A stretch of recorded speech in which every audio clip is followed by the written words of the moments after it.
Hello friend, welcome to our Soumi blog. সকলকে জানাই বৃষ্টি ভেজা দিনের শুভ সকাল। সকলে কেমন আছেন? আমি ভালো আছি।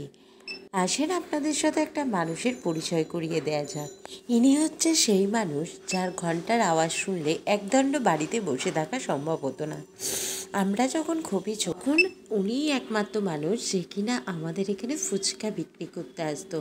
টাইম ছিল সন্ধ্যে 8টা বাজলেই ওনার ঘন্টার আওয়াজে দৌড়াতে দৌড়াতে যেতাম ফুচকা খেতে। হঠাৎই গেট খুলতে দেখি আজ থেকে 15-20 বছর আগে সেই মানুষটার দর্শন। কতই না গল্প, একটা আনন্দ লাগছিল মনের মধ্যে। সেই মানুষ এখন আর দেখা যায় না। ওনার সেই পুরনো দিনের ঘন্টা, পুরনো ব্যবহার, সকলে মিলে ঘুগনি খেতে দাঁড়িয়ে গেলাম। একটা আলাদাই অনুভূতি। যদিও কোথা থেকে ঘুগনি খাওয়া হয় না বাই রোড, কিন্তু ওনাকে দেখে আর সেই লোভটা সামলাতে পারলাম না। তোমরা আমাকে দেখে বুঝতে পারছো নিশ্চয়ই যে কতটা আনন্দে আছে। সারা পাড়ার লোক খুবই আনন্দে আছে। তো তা মিমিরা মামারা কেমন আছো? অ্যাকচুয়ালি দেখো খেলার মত্ততে আছে।